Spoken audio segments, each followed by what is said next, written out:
Bujumbura, la plaine, l'aéroport de la capitale, la population se rassemble pour saluer Jean-Baptiste Bagaza, président de la République.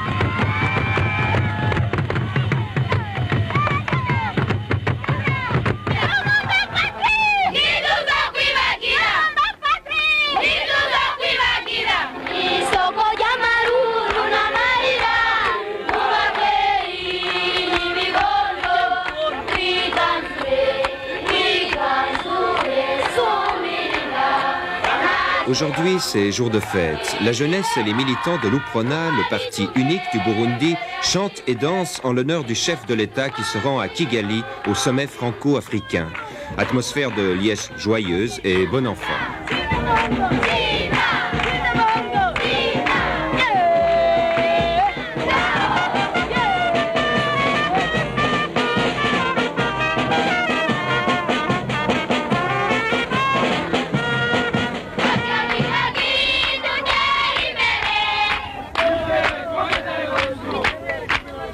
À 33 ans, le colonel Bagaza est le plus jeune chef d'État d'Afrique et du monde.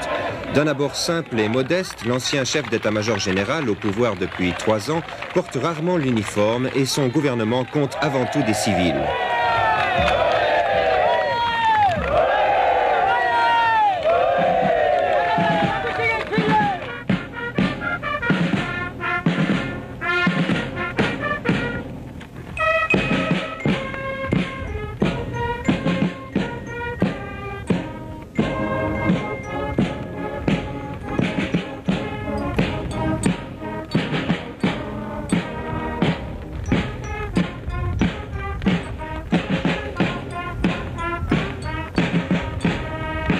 Au cœur même de l'Afrique, à 1200 km de l'océan Indien, sans chemin de fer, le Burundi souffre d'enclavement économique.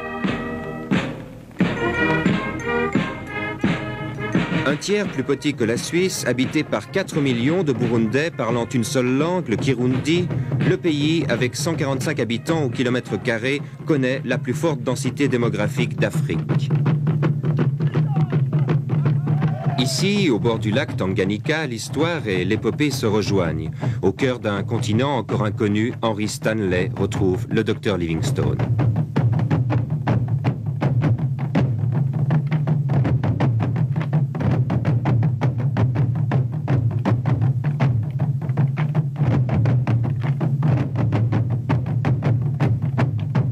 Missionnaire et explorateur britannique parti à la recherche des sources du Nil, on croyait David Livingstone disparu à jamais. Le journaliste américain Stanley écrivit là l'une des pages les plus émouvantes de la découverte de l'Afrique, c'était en 1871. Il n'existait alors rien sur les rives du Tanganyika. Aujourd'hui, Bujumbura, où se concentrent tous les pouvoirs, est une capitale de 160 000 habitants. Indépendant dès 1962, le Burundi connut jusque-là la tutelle belge qui succéda après la Première Guerre mondiale à l'administration allemande.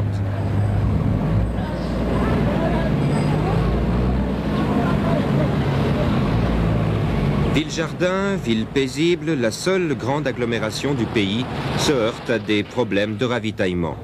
On fait souvent la queue devant les pompes vides.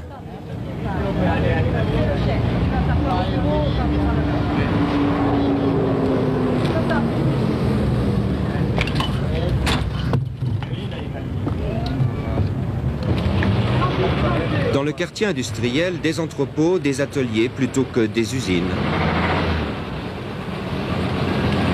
La brasserie ultramoderne est pratiquement la seule vraie unité industrielle. Elle symbolise à la fois l'importance du rapport existant entre la bière et les Burundais et les aspirations vers un développement difficile.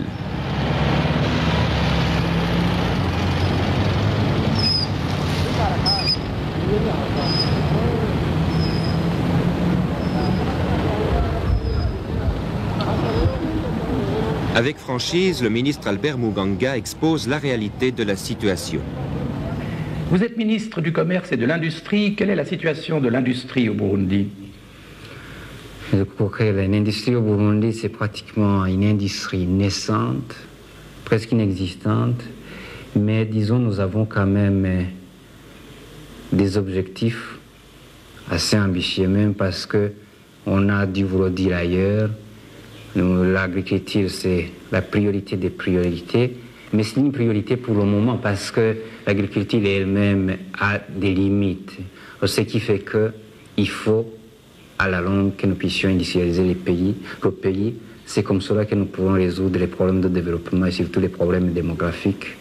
Vous avez pu vous en rendre compte certainement en vous rendant à l'intérieur du pays. C'est un pays très habité. Alors, ce qui fait que, ne serait-ce que par cet élément-là, l'agriculture a des limites, alors il faut résoudre le problème par notre voie, c'est par l'industrialisation. Quels sont les principaux projets d'équipement industriel que vous avez? Nous avons un plan où il y a certains projets industriels que nous devons réaliser, mais je dois souligner tout de suite que nous avons des limites parce que nous manquons de moyens et nous manquons de technologie. Ce qui fait que nous faisons appel aux moyens financiers et à la technologie, d'où qu'ils viennent, parce que nous sommes un pays ouvert, nous avons une coopération ouverte, nous croyons que nous avons un système qui est nôtre, mais que nous pouvons, en respectant les autres pays, les options, collaborer avec tout ce monde-là, pour autant qu'ils respectent nos choix, nos options.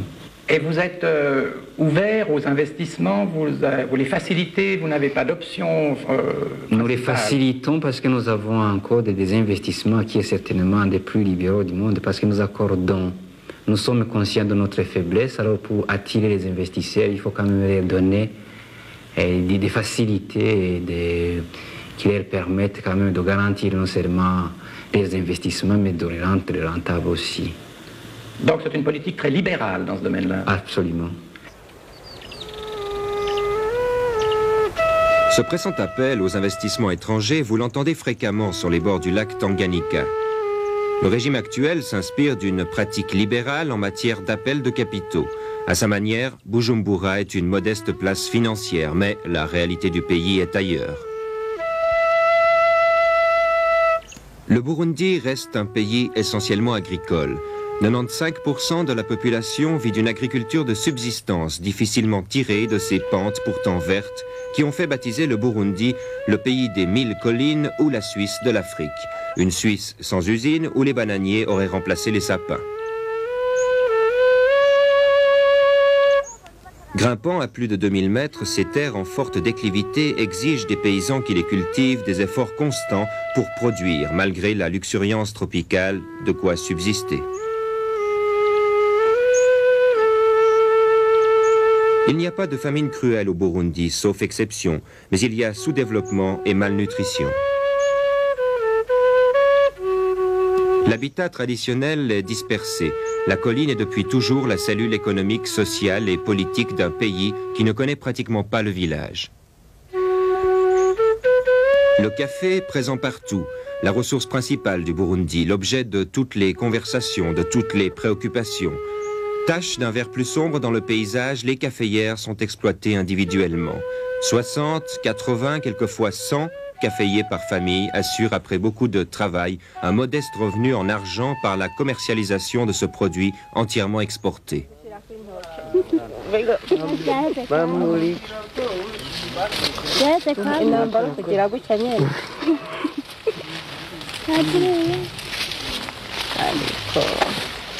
Nous sommes arrivés au début de la campagne café, la récolte de ces surprenantes baies rouges qui, dépulpées et séchées, se transformeront en ristretto dans votre tasse. Monsieur Dominique Chiramanga, ministre de l'Agriculture, en souligne l'importance. Ce café procure à la population, pendant les trois mois de juin, juillet, août, presque 2 milliards de nos francs. En 3 mois, c'est quand même un revenu monétaire pour les producteurs du café assez important. Et pour le pays, il représente pratiquement 80% des recettes d'exportation et parfois même plus. Et il y a pratiquement 50% des recettes en devises. Vous comprenez que c'est un produit de très grande importance. Le deuxième produit pour les recettes d'exportation particulièrement, c'est encore le coton. Et puis le thé et bien sûr les pots de bovins, les pots de vin, etc. Pour la production vivrière, nous devons signaler que l'aliment de base, c'est le haricot, c'est le sorgho, le maïs, la pomme de terre pour certaines régions et le petit pois. Notre pays est très petit, a un relief très accidenté. Par conséquent, toutes les terres ne sont pas cultivables. Il faut essayer alors de cultiver très rationnellement les terres encore disponibles et celles qui sont occupées, essayer d'améliorer les méthodes culturelles actuelles. L'amélioration du rendement tient sur certains facteurs. Vous avez pu voir que sur certaines pentes, la terre est érodée. Il faut donc essayer de protéger la terre par des fossés anti-érosifs, par le reboisement et également par des dispositions qui permettent que ces terres en forte pente deviennent de plus en plus des terrasses et permettre la culture, les cultures. Et également, il faut signaler que la plus grande partie du pays est très surpeuplée.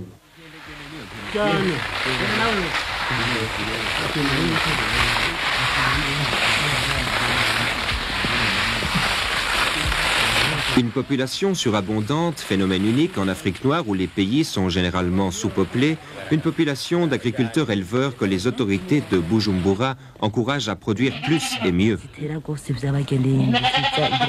Avec l'équipe de la radio rurale, nous pénétrons ici dans l'intimité d'un rugo, cet enclos familial bien protégé où les Burundais vivent à l'abri des regards indiscrets.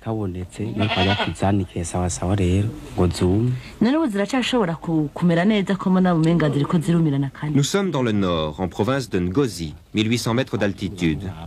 La tâche de la radio rurale est d'informer, d'éduquer, de stimuler le petit peuple des collines.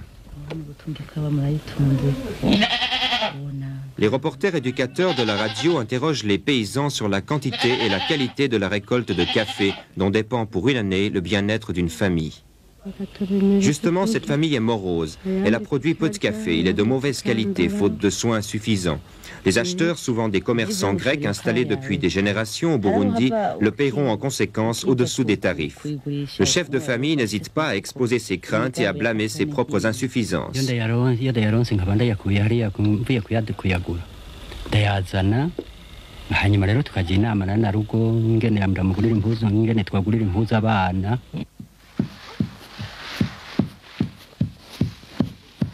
Dans cet autre rugo, l'humeur est meilleure. On a mieux soigné les caféiers, les fèves en sont saines et sèches correctement.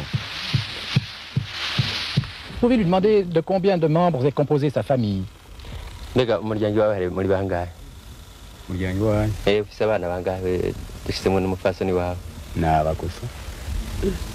Voilà, il a sa femme et puis ses trois filles et son petit gosse, donc ça fait une famille de 6 personnes.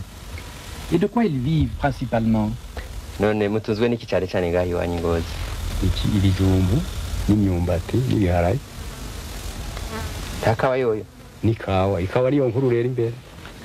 vivent principalement du café, et puis des patates, des haricots, des bananiers, enfin, ils ont des bananiers, et puis qu'est-ce qu'ils ont encore, du manioc. Le café, il en a récolté combien l'année passée? Il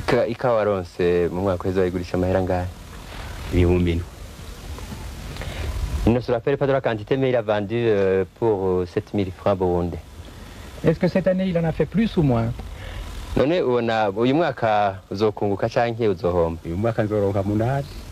Il va gagner un peu plus parce qu'il va vendre, je crois, pour 8000 francs. Est-ce que c'est une culture difficile, le café? Il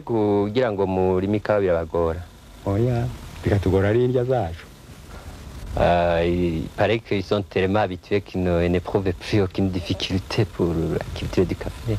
Et qu'est-ce qu'il fait avec son argent quand il a gagné?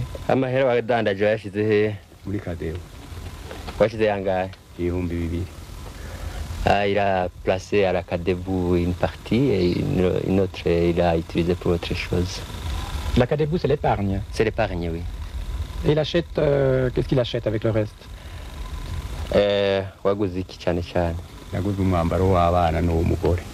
Il a acheté principalement des habits pour les enfants et pour sa femme.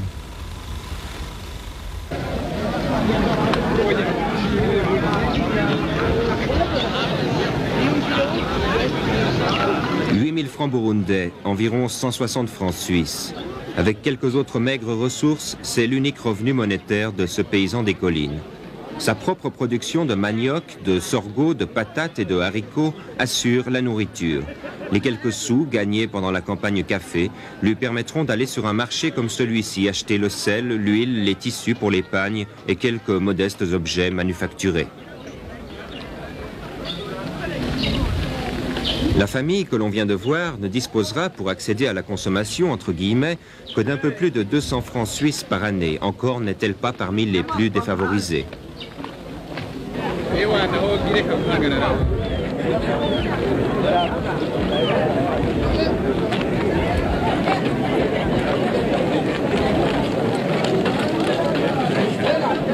Lieu de convoitise, d'échanges, de troc, de rencontres et d'amusements, ce petit marché a un carrefour de la route qui grimpe à Ngozi. On s'y rend à pied de très loin pour y vendre 6 tomates ou y acquérir une aiguille. Pour y palabrer aussi avec le cousin venu d'une autre colline et boire avec lui la bière de banane ou la bière de sorgho, seul luxe qui récompense la dure existence de ces paysans de montagne.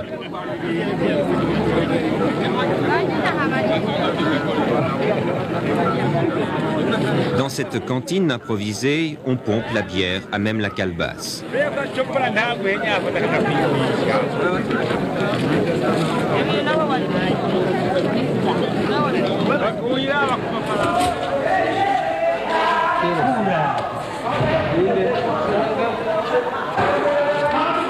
Pour accroître les revenus monétaires des paysans, des projets nouveaux sont expérimentés. Ici, le riz. Nous étions à Limbo le jour où, anxieux du résultat, les cultivateurs livraient au centre de ramassage leur récolte de paddy et touchaient leur dû.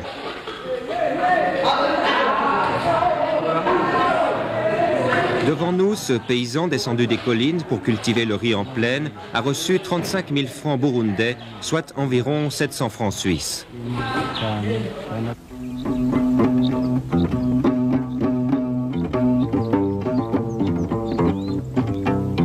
La plaine de la Ruzizi, à une vingtaine de kilomètres de Bujumbura. Il y a 10 ans encore, éléphants, buffles, antilopes broutaient en liberté l'herbe de la savane jusqu'au voisinage de l'aéroport. Aujourd'hui, la pression démographique, la nécessité d'utiliser chaque terre cultivable ont chassé les animaux sauvages. De nouvelles cultures sont nées. Développé avec l'aide de la coopération internationale, le projet de Limbo, principalement axé sur le riz, est un des exemples destinés à améliorer à la fois le revenu agricole et l'alimentation du pays. «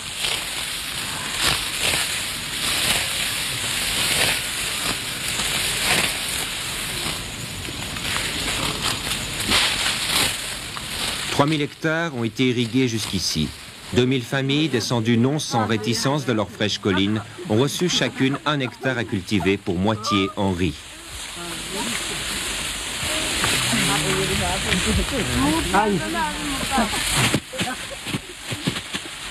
Les méthodes de battage sont encore primitives, mais le rendement n'est pas mauvais. 1,5 tonne de paddy, qui est le riz non décortiqué par famille.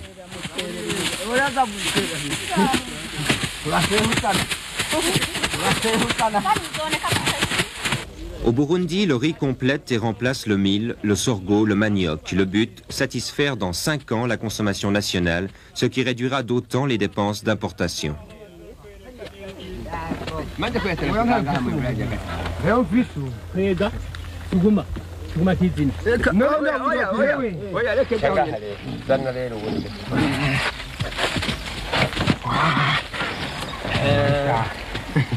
Autre nouveauté révolutionnaire pour l'Afrique tropicale, les attelages de bœufs. Ni les bovins, ni le cheval, ni le buffle, ni l'âne n'ont jamais été l'homme à tirer ou à transporter en Afrique noire. Cette carriole, tractée par un bœuf, est la première que nous ayons vue dans cette région d'Afrique.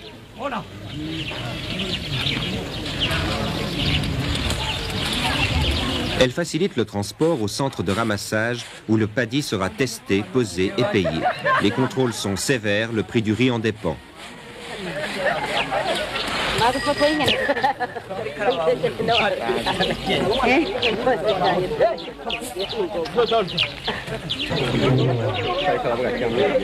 Joseph Satoubou, directeur du projet, commente les opérations. Quelles sont les différentes opérations qui se font ici? Bon, les différentes opérations sont les suivantes. Il y a le contrôle d'humidité qui se fait la veille, mais qu'on recommence le lendemain pour que l'échantillon qu'on a amené soit testé 2 fois. Bon, si on accepte le degré d'humidité qui est de 16 degrés ou inférieur jusqu'à 13 degrés, on pèse pour chaque individu. On dit voilà, pour tel, c'est 15 sacs d'une tonne, une tonne et demie. Et puis on dit voilà, la tonne et demie, c'est autant d'argent. Bon, on retire de cet argent les redevances, tout ce qu'on lui a donné comme avance, en semences, en engrais, en sacs. Et puis on fait la soustraction, on lui remet son dû, quoi. Et puis avec son dû, il fait ce qu'il veut. Et qu'est-ce qu'ils font justement avec leur dû? Maintenant, c'est le moment de s'acheter des habits, de s'acheter des provisions pour la prochaine saison. Il y en a quelques-uns qui épargnent. Et puis, vous savez, après avoir bien travaillé, ils se défoulent un peu, quoi. Ils n'épargnent pas autant que vous le souhaiteriez? Non. Non, non. Et puis, ils n'investissent pas dans des biens d'équipement comme des maisons en dur, comme l'achat de mobilier, quoi. Mais ils font quand même une chose qui est bonne, ils s'achètent des bicyclettes pour pouvoir transporter le paddy, pour pouvoir circuler librement. Et puis ils commencent quand même à s'acheter des radios, c'est à mon avis une bonne chose. Combien vous leur achetez le kilo? À 25 francs, le kilo de paddy. Et une famille arrive à se faire donc quel revenu par année? Une trentaine de mille, uniquement avec le riz. Mais lorsque vous y mettez le sorgho, le maïs, je crois qu'ils peuvent aller honnêtement à 40 000. Et vous m'avez dit que vous avez une certaine peine à implanter les familles dans cette plaine ici. Oui, oui. Pourquoi? C'est un climat, comme vous le voyez, un climat assez dur. Physiquement, c'est trop chaud. Il y a des conditions d'hygiène qui ne sont pas encore très saines. C'est encore une région à malaria et à bilharziose. Mais je crois qu'ils sont également tentés par les belles collines que vous voyez là. Ils souhaiteraient avoir l'air frais de la colline. Mais je crois qu'à la longue, ils vont comprendre que c'est ici que se trouve l'avenir. Parce que sur la colline, il n'y a pas de revenus comme ici.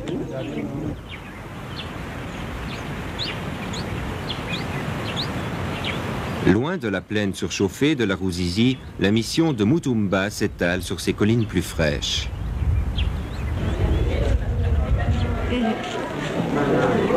À la porte du dispensaire, chaque matin, 200 à 300 personnes ont fait des kilomètres à pied pour consulter la sœur soignante. L'attente est longue, mais la patience des Burundais infinie.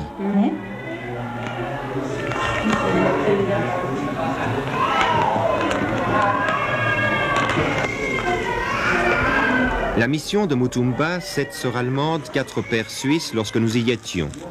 15 jours plus tard, le gouvernement expulsait sans appel une 60aine de missionnaires étrangers sur les 250 que comptait le pays. Pourtant, ces missions implantées dans les collines remplissent des fonctions importantes. Ce sont des centres de soins, d'éducation, avant que l'État n'ait les moyens de scolariser toute la jeunesse, des centres de rencontres, de vie sociale et spirituelle.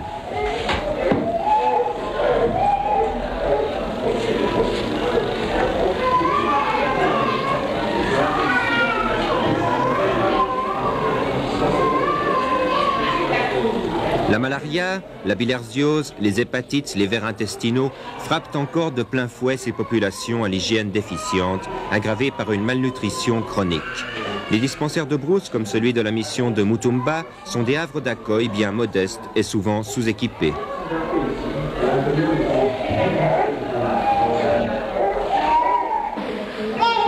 À la maternité voisine, ces jumeaux sont venus au monde au petit matin.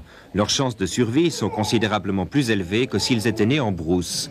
Pour arriver dans ce lieu privilégié, leur mère, comme tant d'autres, a marché 7 à 8 heures. Sœur Thérèse, seule, accouche 140 bébés chaque mois.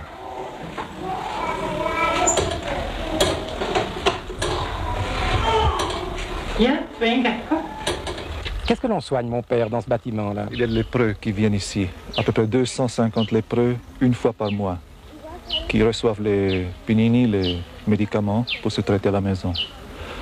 Et le mois passé, c'était la maison pour le choléra. On a traité tous les malades de choléra ici. Il y a encore beaucoup de lépreux dans la région? Vers 250. Dans votre paroisse? Oui, ce sont dans notre paroisse. Vous avez combien de monde dans votre paroisse? La paroisse a une population de 45 000 et de baptisés à peu près 30 000. Et la lèpre est en diminution? Est en diminution. Pour tous ceux qui prennent régulièrement les médicaments, ils sont sûrs d'être au moins stationnaires, ça ne se développe pas. Et le choléra, pourquoi le choléra tout d'un coup? Le choléra, c'était l'année passée, au mois de mai, ça commençait et ça a envahi toute la plaine ici. Et ça, c'était ici un centre où on a reçu les médicaments et ils ont apporté les gens ici. Et ça a terminé avant la saison de pluie, au mois de novembre, c'était fini. Quel est l'état sanitaire général de la population ici? Ici même, je pense qu'elle n'est pas trop mauvaise, c'est assez bien. «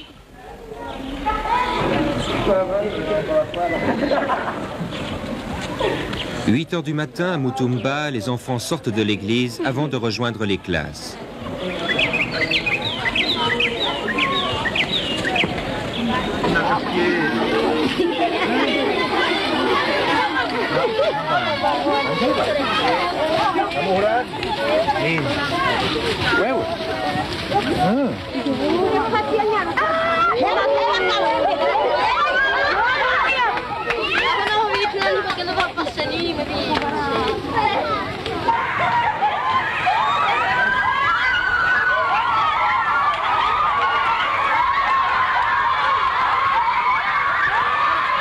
Alors, bien sûr, qui sont ces jeunes filles qui sont là et pourquoi elles sont là? Les filles n'ont pas l'occasion d'aller à l'école primaire parce que nous n'avons pas assez d'écoles. Bon, elles viennent ici 2 fois par mois. En groupe, ce sont maintenant 200. Et nous avons 5 groupes des enfants, c'est-à-dire tout le monde ensemble, 1200 par mois. Ce sont des enfants qui ne sont pas scolarisés normalement? Non. Et vous avez... Ici seulement, oui. À la mission. Et ils restent combien de jours dans une semaine? 3. 3 jours et après 3 jours, ils partent à la maison et après un autre groupe pour encore 3 jours. Et ils viennent de loin souvent? De loin. Ceux sont d'une succursale 5 heures à pied et l'autre 4 heures et même. Et qu'est-ce que vous leur enseignez essentiellement? Lecture, écriture, religion, calcul, aussi politesse, comme ça. Les choses qui sont nécessaires pour la vie, la base. Et ils aiment venir à l'école? Oui, oui, oui, très bien, très bien. Et maintenant, bientôt, il y a examen pour les enfants pour aller dans une autre classe. Nous avons 4e, 5e et 6e. Et après 6e, elles partent. Elles font quoi après? Mariage, bientôt. À quel âge elles se marient, ces jeunes filles en général? Ici, 16, 17, 18. Ici, à l'intérieur, plus tard, comme 20, comme ça, oui.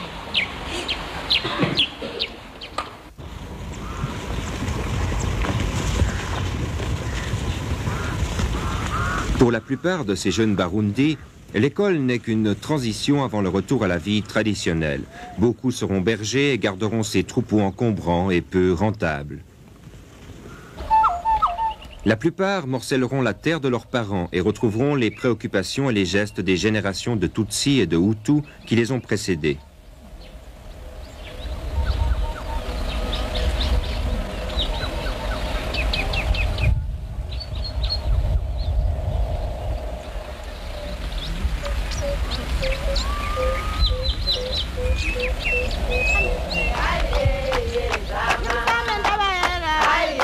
Comme leurs parents et les parents de leurs parents, ils marcheront sans hâte le long des routes et des pistes dans ce continuel déplacement de fourmis des foules africaines.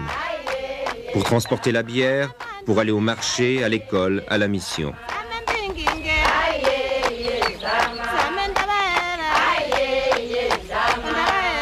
La scolarisation est lente, coûteuse, difficile.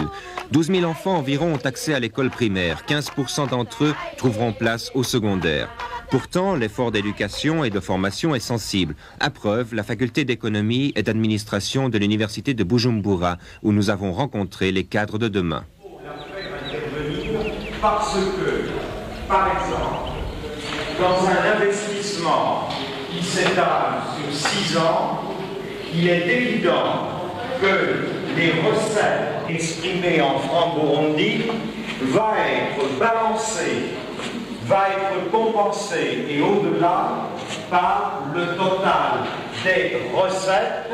Si par exemple le petit i est égal à 15%, vous allez avoir une diminution considérable de vos recettes nominales quand vous allez les actualiser. Alors, le problème étant ainsi posé, quel est le taux d'actualisation que nous allons choisir ? Pris en charge par l'État, ces étudiants signeront à la fin de leurs études un engagement de 10 ans dans une administration. Le service public les attire d'ailleurs plus que le secteur privé, encore très réduit.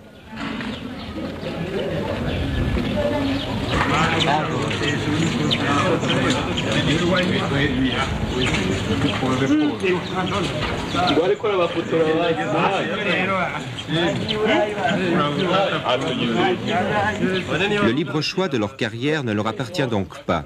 Les besoins du pays sont prioritaires. En contrepartie, à cause de la grave pénurie de cadres dont souffre le Burundi, ces étudiants sont assurés d'obtenir un emploi. Presque tous fils et filles de paysans des collines élevés dans les Rougo, nous leur avons demandé ce qu'ils pensaient de l'avenir de leur pays. Enfin, les ressources provenant du café ne vont pas porter très loin l'économie du pays. C'était pour vous dire que, personnellement, j'étais très pessimiste en ce qui concerne le progrès économique du Burundi, en tenant compte des conditions actuelles que nous vivons. Et vous, Gertrude, vous partagez cette opinion? Enfin, je suis portée à être plus optimiste, enfin de par ma nature même, mais si on regarde objectivement, ce sera très difficile de s'en sortir. Je pense qu'il faudrait tout d'abord développer l'agriculture afin que notre population ait de quoi manger en suffisance. Lorsque l'agriculture serait suffisamment développée, alors on pourrait penser à s'industrialiser et à grande échelle. Autrement, si la population n'a pas de quoi manger, il n'y a pas moyen d'améliorer notre situation, quoi qu'on fasse. Je ne suis pas du tout de l'avis de Gabriel, de cet avis qui consiste à dire qu'il faudrait d'abord développer l'agriculture, puis et ensuite installer l'industrialisation. À mon avis, il faudrait peut-être faire les deux petit à petit. Parce que quand bien même on dit que le Burundi est pauvre, qu'il est parmi les pays les plus pauvres du monde, je crois que le pourcentage des morts, des gens qui meurent à cause de la faim, est assez faible, sinon inexistant. Donc, à mon avis, jusqu'à maintenant, si tout le monde n'a pas trop à manger, ce n'est pas tellement la quantité qui manque, c'est peut-être la qualité. C'est peut-être dû plutôt à l'ignorance de la population de savoir choisir ce qui est bon, les aliments qui sont bons et ce qui n'est pas bon, savoir varier, savoir équilibrer l'alimentation. Mais à mon avis, ce n'est pas tellement la quantité qui compte. Et une orientation du pays dans le sens de développer uniquement l'agriculture serait une sorte de laisser le pays enclavé, laisser sur lui-même.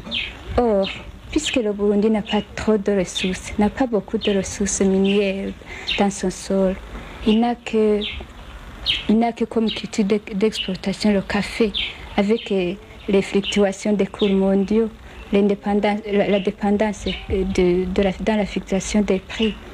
Il n'a que le nickel qui n'est qu'un projet assez illusoire puisqu'il n'est même pas encore exploité. À mon avis, il faudrait d'abord commencer à de petites industries légères, petit à petit, en commençant par des industries de substitution des produits importés. L'avenir du pays, en somme, dépend pratiquement de la volonté qu'on aura à transformer les structures. Parce que les problèmes actuels tiennent à la nature des structures et qu'on observe en matière d'agriculture et dans le reste de l'organisation de l'économie. Il y a un morcellement très intense des terres et qui tiennent à l'expansion démographique dont parlait le camarade Gabriel. Je songerais peut-être à un regroupement de la population, à une meilleure exploitation des terres et à un dégagement des terres de façon à pouvoir avoir des superficies beaucoup plus importantes et de façon à ce que l'on puisse tirer beaucoup plus de profit des terres disponibles et face à cette croissance démographique qui surcharge les terrains disponibles. Voilà, Denise, Gertrude, Louis, François et Gabriel, étudiants en économie, ont diagnostiqué le dilemme du Burundi. Les options peuvent différer, le pari reste le même, faire accéder une population essentiellement paysanne à de meilleures conditions de vie. Alors, quelle priorité? Le chef de l'État, le président Jean-Baptiste Bagaza, répond à la question. Il est très difficile d'agir pour le moment sur la campagne. Et c'est pour cela, justement, parce que c'est difficile, que nous avons opté pour le développement rural. Du fait que la majorité de notre population est dans ce secteur. Alors nous pensons, dans notre plan quinquennal, qu'il faut créer des pôles de développement pour créer des villes ou des bourgades dans le monde paysan. Et c'est notre objectif. Nous pensons que nous y parviendrons par la réorganisation des campagnes, envie de créer des pôles, des centres d'intérêt où on pourrait placer l'une notre industrie, l'un notre service, pour essayer d'amener l'amélioration des conditions de vie dans les campagnes. Et nous y consacrons 70% du budget prévu dans notre plan de développement. Est-ce qu'il est facile de regrouper dans des villages des paysans qui ont l'habitude de vivre sur leurs collines? C'est très difficile. C'est très difficile et nous pensons que ça doit prendre beaucoup de temps. Nous n'envisageons pas de le faire par contrainte. Nous pensons et nous travaillons déjà par des moyens structurels, des moyens d'intéressement. Naturellement, quand on crée un ouvrage, une entreprise quelque part, il y a automatiquement des gens qui quittent les collines des environs, les Rougo, comme vous avez vu, pour venir s'installer. Et c'est ce que vous aurez remarqué en visitant le Burundi, qu'un peu partout, il y a des centres d'intérêt concrets et que des gens viennent, se vident pour venir dans ces centres. Et nous le favorisons. Nous le favorisons et c'est étonnant parce que dans d'autres pays, c'est l'inverse qui se fait. Parce que le Burundi, c'est un pays particulier. Dans d'autres pays, on se bat pour éviter que les paysans viennent dans la ville. Nous, on veut que les paysans forment des villes. C'est une situation particulière due à des phénomènes compliqués que même les historiens ignorent l'origine. Cette vie autour de la colline, dans des rougeaux très individualisés, tout à fait fermés, tout à fait discrets. Nous pensons qu'on ne peut pas agir sur ce monde-là en laissant les choses telles qu'elles sont. Si vous deviez définir l'âme d'un Barundi, est-ce que vous diriez que c'est un personnage individualiste, secret? Le Burundi est secret. Il est même très secret. Il ne s'exprime pas facilement vis-à-vis des étrangers. Il n'aime pas qu'on vienne découvrir ses façons de faire. Mais il n'est pas individualiste. Il n'est pas individualiste parce qu'il a cette communauté parentale, cette communauté de collines de lignage, qui le soutient et qui le soutient aussi. Donc il y a des relations que l'étranger pourrait déceler difficilement. Mais ces relations existent et sont très fortes, très fortes. Vous nous avez défini, Monsieur le Président, vos principaux objectifs. Quelles sont les difficultés que vous rencontrez pour les atteindre, ces objectifs? Les difficultés sont de deux ordres. Il y a bien entendu les moyens matériels, il y a les finances qui manquent, les finances manquent partout. Mais ce qui est encore plus difficile sont les cadres. On trace un programme, mais il y manque des gens pour le réaliser. Et nous n'avons pas de cadres formés dans le sens moderne du terme, dans le sens technologique, en organisation moderne, en chef d'entreprise, en gestionnaire compétent. Il nous manque de ces cadres-là et c'est cela la difficulté majeure. Sinon, quand on finance, on peut les chercher là où ils sont, demander de l'aide, demander des financements internationaux, faire de l'épargne. Mais ce qui nous manque le plus sont des cadres. Alors, qu'est-ce que vous attendez le plus de la part des pays qui peuvent coopérer avec vous? De la part des pays qui acceptent de coopérer avec nous, nous attendons à ce qu'ils interviennent dans ce secteur. Le secteur de l'éducation, de la formation des cadres, cela à deux niveaux, et qu'on puisse nous aider dans la formation des cadres au Burundi même. Et je pense, puisque je parle aux Suisses, et que la Suisse a un secteur privilégié chez nous. Vous entretenez une faculté à l'Université du Burundi, une faculté d'économie et d'administration, et c'est très heureux. Alors nous attendons ce genre d'aide, la formation des cadres, parce que pour nous c'est un préalable, et ensuite l'octroi des financements dans des conditions de coopération, dans des conditions d'aide, et finalement aussi l'acceptation de nos cadres dans des instituts de formation, dans les universités, les stages, dans les entreprises et autres instituts des pays développés.